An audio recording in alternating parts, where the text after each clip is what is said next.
welcome to Moxie Bets, presented by Caesars Sportsbook. I'm Katie Mox, and coming up on today's show, the NFL Network revealed its top 100 players of 2022 as voted on by the players. So do we agree with these top lists? We'll break it all down for you here. Plus, we've got a new game today called Ride, Pass, or Fade. We'll take a look at some of the most popular betting trends and let you know how we would play them. And of course, we're going to give you some Mox Locks. But first, let's welcome in our friend, Mr. Danny Brasco. Danny, welcome to the show. Happy Monday. How's it going?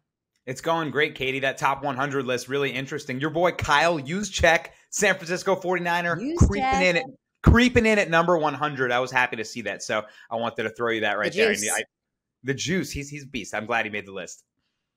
I believe the Deebo Samuel also was number 19, which is his number, which is kind of a fun one to land right on your number. But all right, let's get into the Mox thought today, Danny. Like we just said, NFL Network revealed its top 100 players of 2022 last night by an annual vote of current NFL players to determine the best of the best heading into the season.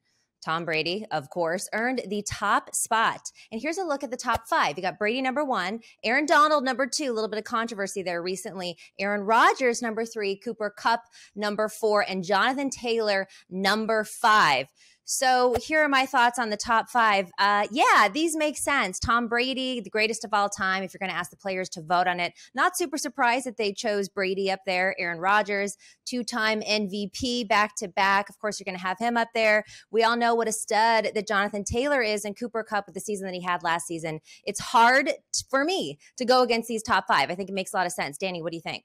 Yeah, it just seems like the players are kind of trying to give a nod to each skill position. Like you got Donald in there, the defensive beast. You got a couple of the greatest quarterbacks of all time. Kupp, the receiver. Taylor, the young gun at running back. You know, I like the list they made. So to me, this is more ceremonial than anything. But I mean, look, I'm a Giants fan and I'm a Brady hater. So I'm just sick of it, right? It's kind of like when I talk about Derek Jeter and the Yankees. Like, I get it. I get how it might feel. Tom Brady. I get it. It's deserved. He's 45 and he's keep breaking records. But let's move on, man. I'm done with it. Good luck, Brady. Well, yeah, the only person who doesn't want to move on from it, besides his fans, is Tom Brady. He is looking a little bit different, though, coming off of that break that he took. Looks nice. Very, very chiseled. Very chiseled.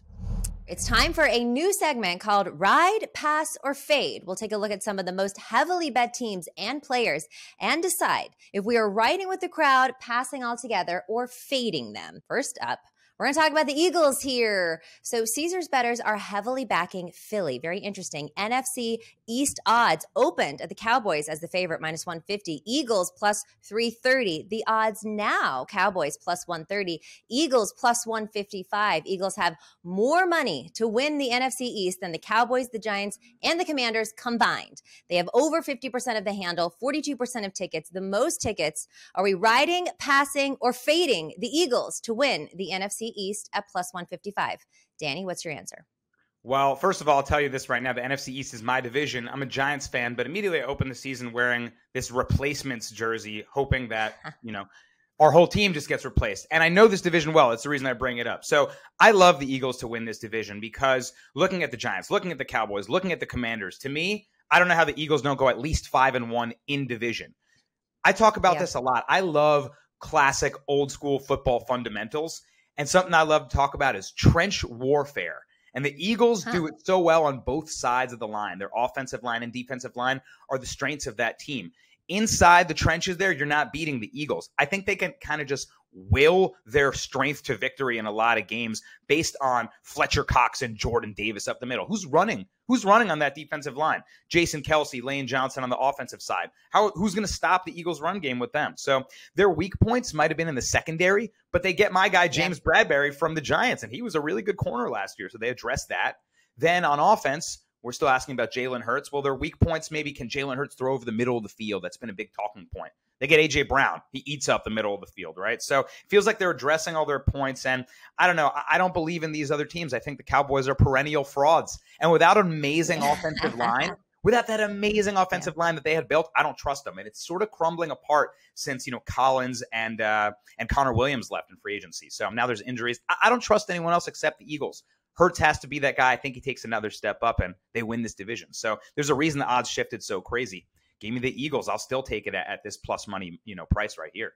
Yeah, I agree with you. You want to talk about trench warfare. I don't know if you've ever been to an Eagles game in Philadelphia, but you are in the trenches in those games as well. And look, originally I liked Washington here, but with the Chase Young news, he's not expected back until mid season. So I'm going to go with the Eagles on this one as well. I'm not sure I trust Jalen Hurts. We'll get into that a little bit later. But when I look at this division, I agree with you. The Commanders, without Chase Young, I don't know how great that defense is going to be. Can't trust the Cowboys, can't trust the Giants. So might as well go Eagles here, plus 155. All right, Danny, let's pop over to the Eagles win total. This has shifted from 9. The over is at plus 110, under at minus 130. Before the season started, before preseason started, that's gone up half a game to 9.5. The over minus 140, under plus 120. The over has 88.6% of tickets, 90.7% of the handle. The Eagles are one of 6 teams whose win total over has collected at least 90% of the handle, with the Colts, the Saints, the Bills, Vikings, Chargers. Ride, pass, or fade here, Danny? Yeah, so if I think they're going to win the division in a weak division, I think they can get to 10 wins. And you see how much the market respects it. I mean, yeah, they opened to win the division like we were just talking about before at plus 330. A ton of money comes in on them. And now this win total, it not only goes up half a win, but it also gets a lot of juice on the money line as well at minus 140 now. So the market respects it is the point. A lot of the time you see like it's a telltale sign to stay away from a bet if 90% of the handle's on it, right? Oh, it's too public. I got to stay away. It's a pass or a fade. In this instance, the market is responding to all the money. So that makes me feel like I got to ride it, right? I will say while we're talking about Philly here, it's one of the most popular sports betting markets. Like you were talking about in the trenches there. I mean, they are sports fanatics. They are obsessed with their teams, and they also put their money where their mouth is. I mean, they love betting on their teams too. So Philly's going to get a lot of action all season long, and it's definitely a point I want to bring up while we talk about the Eagles. But in terms of their win total, yeah, if they win the division, I see them finishing 11-6. So I like them over at 9.5 wins. Ooh, 11-6. So I'm going to pass on this one. Philadelphia went 9-8 last season after winning only 4 games in 2020. Definitely one of the more improved teams last year. But again, I'm still not sold on Jalen Hurts. Though they've given him all the tools that he needs to succeed. They look good for their division, Danny, but that's still the NFC least. They're not real contenders in the NFC as a whole. You look at the Bucs, the Rams, the Niners, the Cardinals. I have them just at 9 wins, so I'm going to pass here. All right, Danny, let's look at best record. The Eagles have 25-1 odds to have the best record in the entire NFL. They're first in handle, fourth in tickets. Are you riding, passing, or fading on the Eagles to have the best record in the NFL at plus 2,500? There you have it. I didn't even know. They're first in handle. Like, there go the Philly Fanatics betting their team, right? Just as I said. No, let's not get carried away. They're not going to have the best record in the league. And look, 11-6, my prediction for their wins. It's pretty bold, but I think they're going to be much improved in, like you said, the NFC least. Those are gimme wins right there, in my opinion. But look, there are still tons of questions about Jalen Hurts. You're right. At the end of the day, it centers on, can your quarterback take that step? So, as you mentioned, the tools are in place. He's got to be the guy that can do it. The one thing that, sticking out to me is they talked about how little he throws over the middle of the field. And he had by far the least attempts. So with the tool like A.J. Brown, he's really got to be able to start to do that for them to be the offense that's dynamic and, able to beat the teams outside of that division. So I don't think they can do that quite yet. And for that reason, I'm fading that. They ain't winning the whole thing. No chance. I'm fading. I don't even think that they're the best team in the NFC, so there's no way that they're going to have the best record. I had them at 9 wins. Okay, let's move on and talk Titans. Titans are always a touchy subject here. A lot of Titans fans in the comments on the last time when we didn't take them to win their division. But let's talk about them making the playoffs. The team with the best record in the AFC season is being seriously disrespected at the sportsbook. The Titans lead in tickets and handle to miss the playoffs at plus 105. Over 90% of bets and handle are on no for the Titans to make the playoffs. You ride, pass, or fade on the Titans missing the playoffs here. It's at plus 105, plus money. What do you think, Danny? Isn't it crazy that 90% of the handle is against him? And like you mentioned, the comments were not happy with us going against the Titans. They got some loyal fans, man. And they've got smart fans. I mean, none of the comments were irrational. Like, they all made good points. So yeah, let's not just totally sleep on them. Like, they're always a sneaky good team because of how well they're coached. So I'm going to pass because Mike Vrabel is not someone that I ever really like betting against. In fact, I had good success betting the Titans last year, often in underdog spots. It's just that their schedule is so crazy this year. They're an enemy of their own success. Look at some of these road games. At Bills, Raiders, Chiefs, Chargers, Eagles, Colts.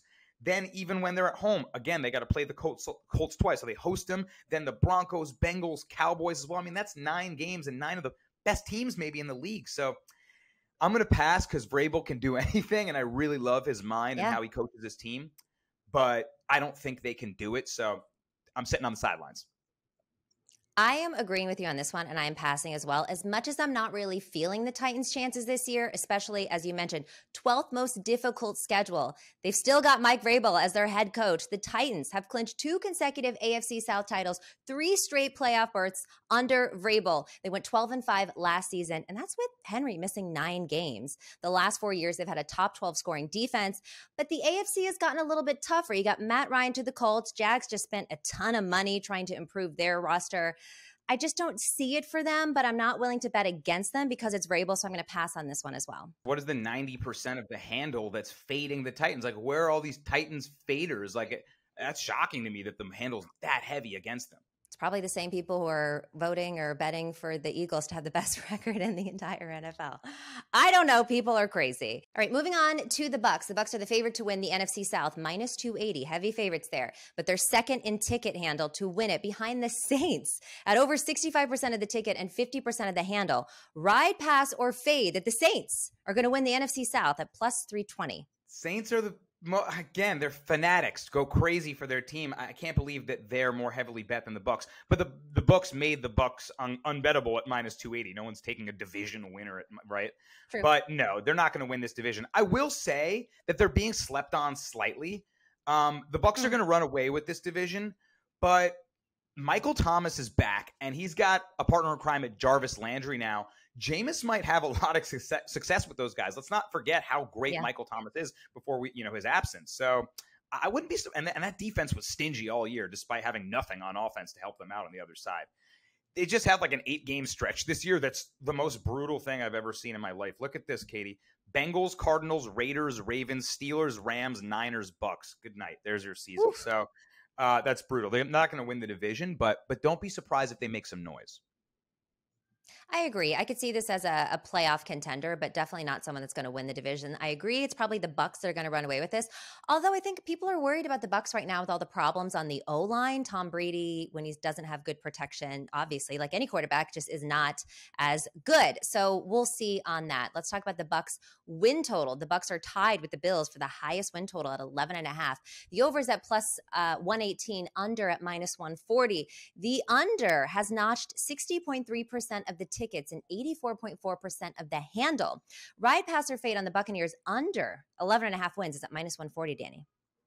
11.5 at minus 140. I'll pass. It's a little too rich for my blood, but I do think it'll hit. I see them finishing 12-5, maybe even 13-4. Yeah. I think it'll be them and the Bills challenging for the best record in the league, just the way they're set up. And I think that's kind of the path I'm seeing this season for the dominant teams. But for a future at minus 140 to get 12 wins, that's not attractive to me. So, and you mentioned the offensive line questions. Ryan Jensen, he's the key, right? If Jensen ain't there, that line isn't going to be what it is. And Brady's, without that great line, his stats really, really do drop off a bit. So I'm going to pass on this one just because I don't like the price really and the number. But yeah, I see it hitting probably. What do you think? Yeah, I agree with you. I'm going to ride with this. I'm riding with the public, but I'm not exactly running to the window on it based on the price. The team has gone 11-5 and 13-5 over their last 2 seasons, but they've got a difficult opening as well. You talked about the Saints stretch. They got to go to where they have Dallas first, then they go to New Orleans, which you know that New Orleans traditionally has beat them in the regular season. Then they come home and they've got the Packers and the Chiefs. Interestingly enough, they are favored in 16 of their 17 games this season. The only pick 'em they have is versus the Niners, which I find a little bit interesting because we still don't know how good Trey Lance is going to be, but I see them like right at 11 games. I don't think they're going to have the best record here. 11.5 getting to 12 is a little bit too much for me. So I'm going to agree with the public and fade this, but not exactly take it to the window. You just made my ears stand up for that Niners game. That is curious. I wonder, I'm going to look into that game. What week is that? Maybe it's a weird scheduling spot for them. Maybe you found like a sneaky plus the points or underdog spot well ahead of time. So my radar is going off a little. All right, love the radar app.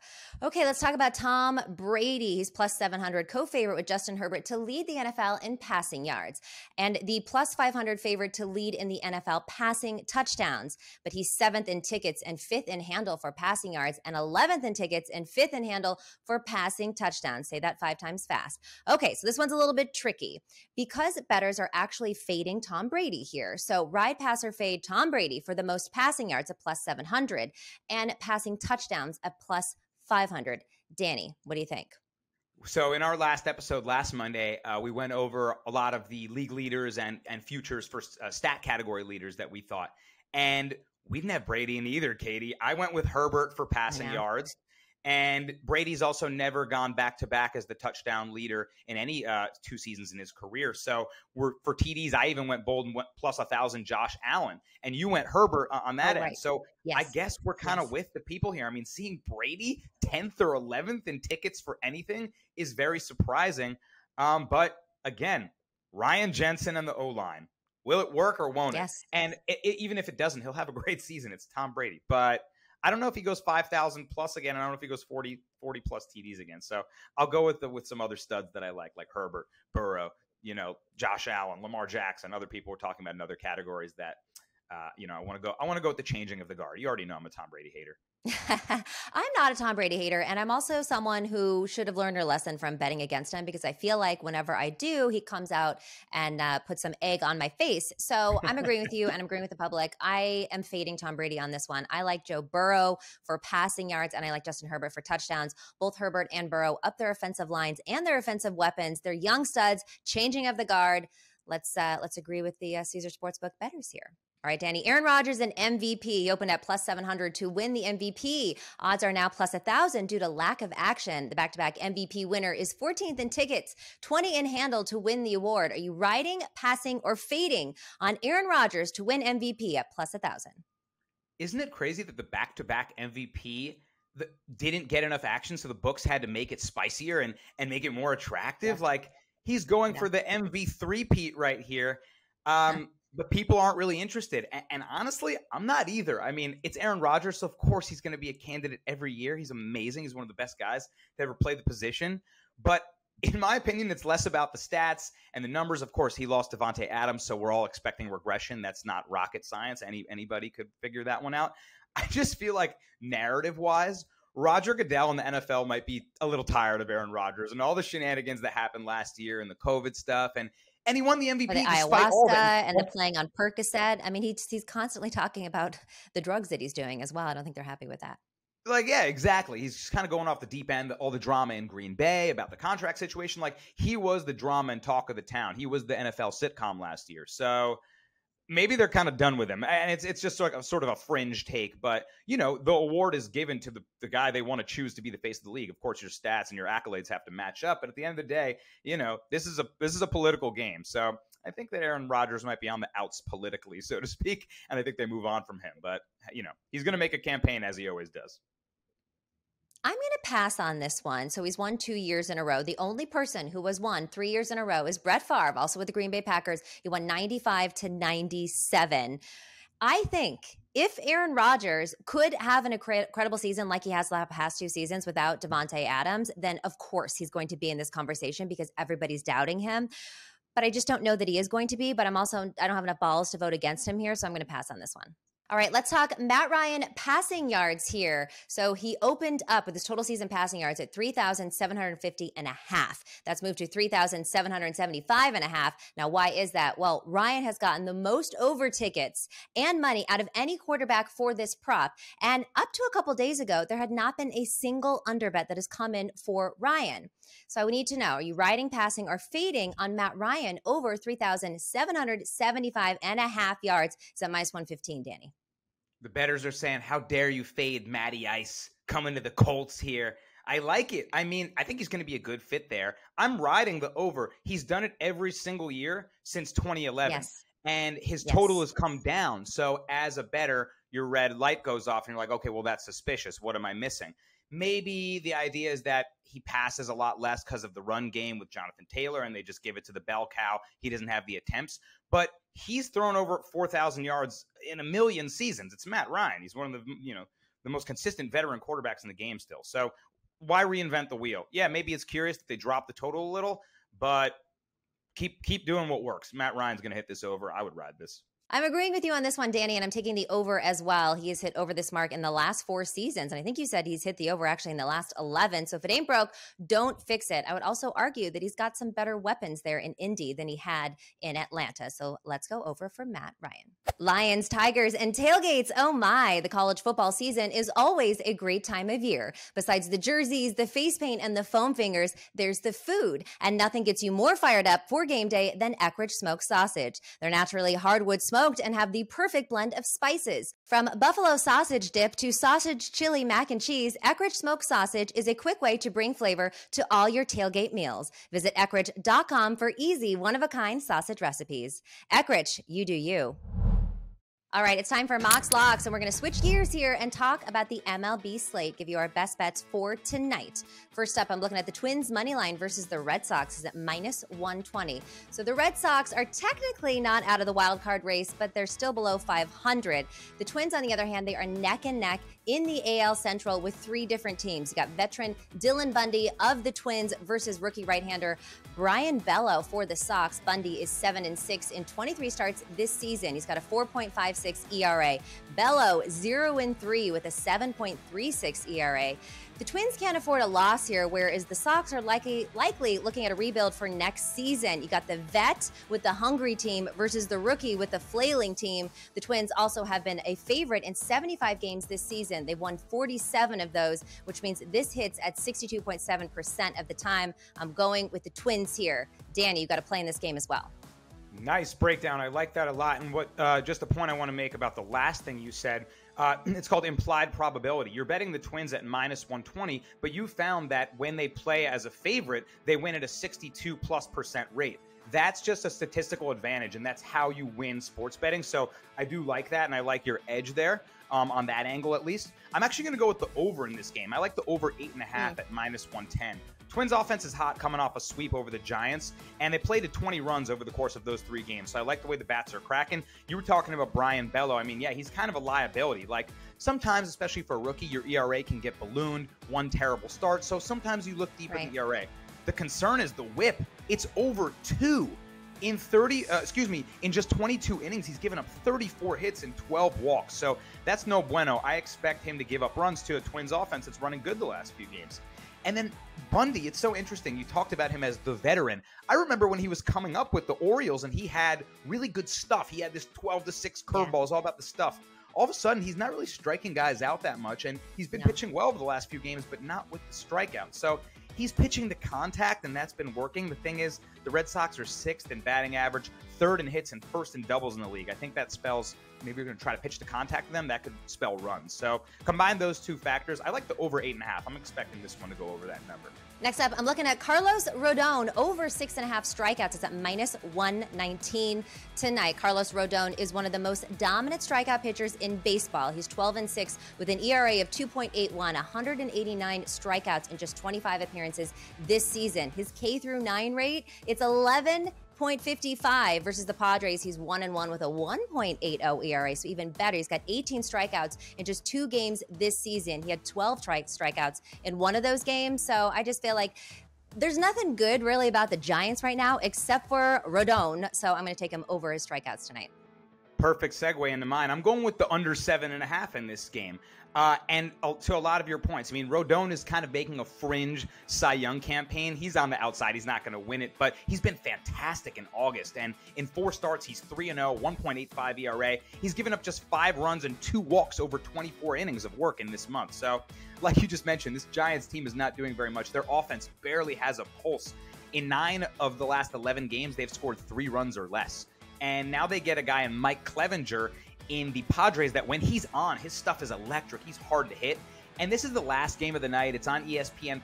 It's a division rivalry. It's kind of a good spot. Clevenger's like an adrenaline pitcher. He's very fiery on the mound. I like him to get up for this game and try to match Rodon inning for inning in what I expect to be a duel. So I like the under 7.5 here with 2 strong pitchers I think bring their best tonight. Okay, I love this. Danny, thanks so much for coming on Moxie Bets. This has been Moxie Bets, presented by Caesars Sportsbook. We will see you on Wednesday. Make sure you follow us on social at Moxie Bets.